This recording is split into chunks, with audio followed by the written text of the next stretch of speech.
Now, people always tell me, go vote, go vote, go vote. But I constantly tell people, man, this is a money game out here, man. You know what I'm saying? There's more than just going to the ballot when it comes to this political process. This article is from 2 years ago, and it's detailing the rival PACs and the billionaires behind these PACs. As you can see, Republican PACs during this time in the October 11th, 2022, had donated pretty much 4 times as much as the Democrats. Now you can read behind me. Uh, the more Republican-minded billionaires tended to lend a little bit more because of the dwindling power of the Republicans in the House of Representatives. So that could be definitely an indication of why they were spending more at that time. But there's a number of billionaires pretty much behind both of these parties. You know what I'm saying? And when it comes down to it, when law is being made, because these are not you know what I'm saying, necessarily the president or a senator. These are the actual reps. These are the reps that are representing the individual, you know what I'm saying, districts that they, you know what I'm saying, that we elect. And when people don't understand that they are being funded to put into place laws that might benefit not only whatever the constituency, and I put that in quotation marks, but the people that also donate to them. You have to understand the game. Now, as you can see, you know what I'm saying, here's the chart showing the amount of billionaires and the donations that they made, you know what I'm saying, to the PACs that were behind these House of Representative ratings. And you know what I'm saying? Not like all this money just goes to the politician necessarily. You know what I'm saying? It goes to ads, it goes to the campaign itself to get these people more out there. But as you can see, with the money that the Republicans were putting in 2022, they obviously probably were getting more reach at that time. So that can show you why I think it's a majority Republican right now in the Congress. I'm not sure if I might be wrong. I'll come back and edit that to correct that. But I was correct. They do hold the majority right now.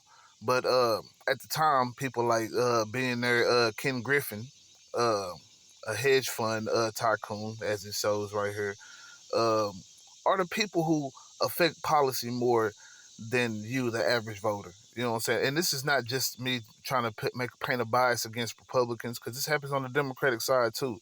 And with Democrats being in the minority at this point, I'm pretty sure the spending that's happening right now might look totally opposite, and it might show Democrats being backed by more billionaires this year. I can't just take. We won't know until the actual data comes forth. But I do find it funny that, you know what I'm saying, the amount of money that was donated to them during this time when they were fighting to get back majority, and now they are in the majority. Just, I don't know. It makes a little sense, don't it? I mean, we're just putting two and two together here.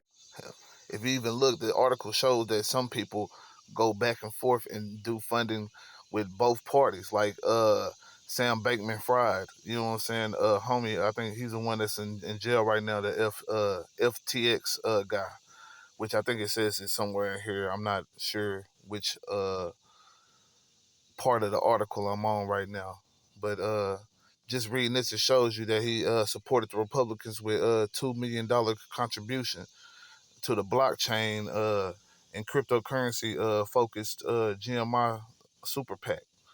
So, but it also shows that the majority of his money did go behind to Democrats.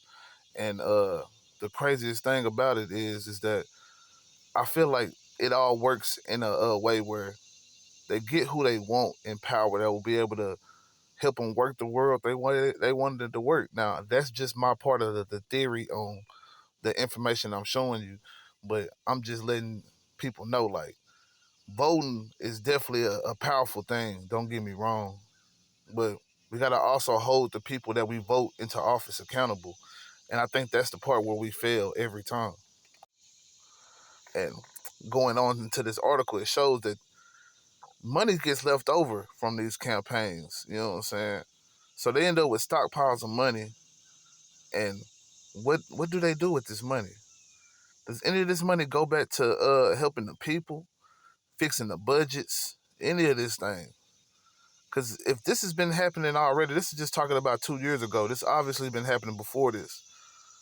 How much money is just being shoveled over to certain people's pockets? I mean, we gotta start thinking like, bro, these you know what I'm saying? People with the real capital who are moving society are going to, you know what I'm saying, figure out how to manipulate it in their favor.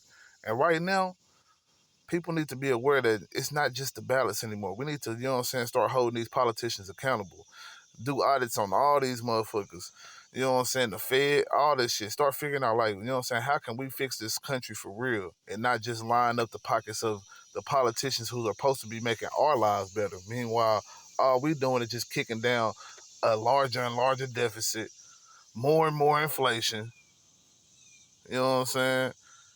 We're gonna end up in the shacks while we talking about all the third world countries and shit. You know what I'm saying? We keep on handling the budget the way we doing. We keep handling education and governing and even social relationships between society, our members. You know what I'm saying? Of America. If we don't start trying to get a buckle on how we can mend some of these broken and burned bridges, we're definitely gonna end up one of these third world countries one day, man. The ones we always making fun of. So it's something to think about. Just know, you know what I'm saying? Your vote, yes, it might be some sentimental shit that we fought for a long time ago, but we didn't really think this all the way through, bro. It takes more than just voting, man. We got to get economically aware. We got to start understanding that it's an economics to this as well. You can't get nothing if you don't produce nothing. And black people got to, you know what I'm saying, start producing.